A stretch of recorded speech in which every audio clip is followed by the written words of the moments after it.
రేపటి నుంచి 10వ తరగతి పరీక్షలు ప్రారంభం కానున్నాయి. ఎగ్జామ్స్ కోసం అన్ని ఏర్పాట్లు పూర్తి చేసింది విద్యాశాఖ.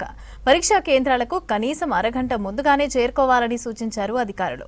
నమూనా ఓఎంఆర్ షీట్లు, జవాబు పత్రాల ఫార్మాట్ను బోర్డు అధికారిక వెబ్సైట్లో అందుబాటులో ఉంచారు. ఇక విద్యార్థులు పరీక్షలు ప్రశాంతంగా రాయాలని సూచించారు విద్యాశాఖ అధికారులు. రేపటి నుంచి ప్రారంభమయ్యే 10వ తరగతి పరీక్షలు ఏప్రిల్ 16 వరకు కొనసాగనున్నాయి. ఉదయం 9:30 నుంచి మధ్యాహ్నం 12:30 వరకు జరగనున్నాయి. రాష్ట్ర వ్యాప్తంగా మొత్తం 5,28,239 మంది విద్యార్థులు పరీక్షలు రాయనున్నారు. 2,676 పరీక్ష కేంద్రాల్లో ఏర్పాట్లు పూర్తి చేశారు. ప్రతి పరీక్ష కేంద్రంలో సీసీ కెమెరాలను ఏర్పాటు చేశారు. ఉదయం 8:30కు చేరుకోవాలని సూచించారు అధికారులు. ఇంటర్ పరీక్షల మాదిరి 10వ తరగతి పరీక్షలకు 5 నిమిషాల గ్రేస్ టైం ఉంటుందన్నారు. ఉదయం 9:35 తర్వాత విద్యార్థులకు పరీక్షా కేంద్రంలోకి అనుమతి ఉండదని తెలిపారు. సెల్ ఫోన్లు, ఇతర ఎలక్ట్రానిక్ వస్తువులు పరీక్షా కేంద్రంలోకి అనుమతించమన్నారు.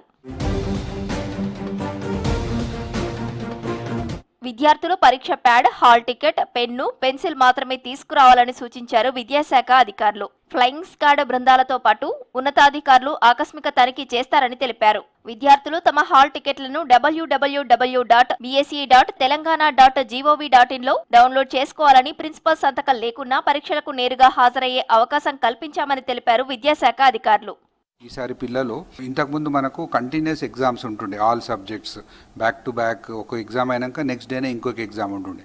ఈసారి పిల్లలందరికీ కూడా ప్రతి ఎగ్జామ్ మధ్యలో 3 to 4 days గ్యాప్ వచ్చేటట్టు ఇచ్చాం. దాంతో పిల్లలు ఏమంటే ఎగ్జామ్ రాసిన రోజు రెస్ట్ చేస్తారు, దాని తర్వాత they will have adequate time for proper revision. దానికోసమని మనం ఈసారి అరేంజ్మెంట్ చేయడం జరిగింది. సో ఎగ్జామ్ మధ్యలో ఏదైతే గ్యాప్ డేస్ ఉంటాయో ఆ గ్యాప్ డేస్లో కూడా వాళ్ళ స్కూల్స్లో, మన గవర్నమెంట్ స్కూల్స్లో టీచర్స్ అందరికి కూడా అవైలబుల్ ఉండమని చెప్పాం. సో పిల్లలకి ఏమైనా డౌట్స్ ఉన్నా క్లారిఫికేషన్ కూడా ఎగ్జామ్ మధ్యలో ఏదైతే గ్యాప్ డేస్ ఉన్నాయో they can go and prepare. 10వ తరగతి పరీక్షలకు అన్ని ఏర్పాట్లు పూర్తి చేశామన్నారు school education director Naveen Nicholas.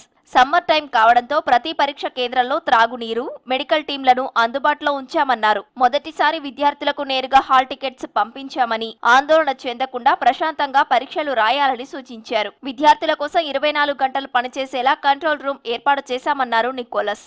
Drinking water facilities, electricity అన్ని సెంటర్స్లో కూడా సమకూర్చడం జరిగింది. సో పిల్లలకి ఎగ్జామ్ టైంలో ఎగ్జామ్ సెంటర్స్ రీచ్ కావడానికి కూడా బస్ ఫ్రీక్వెన్సీ కూడా ఆర్టీసీ వాళ్ళతో మాట్లాడి బస్ ఫ్రీక్వెన్సీ కూడా మనం ఈసారి పెంచడం జరిగింది. బస్ ఫ్రీక్వెన్సీ కూడా తర్వాత అన్ని ఎగ్జామ్ సెంటర్స్లో police deployment will be there for security purpose. తర్వాత local medical and health department వారితో కోఆర్డినేట్ చేసుకొని మనము ఒక ANM, medical department, basic first aid facilities కూడా అన్ని స్కూల్స్లో, అన్ని ఎగ్జామ్ సెంటర్స్లో పొజిషన్ చేయడం జరిగింది.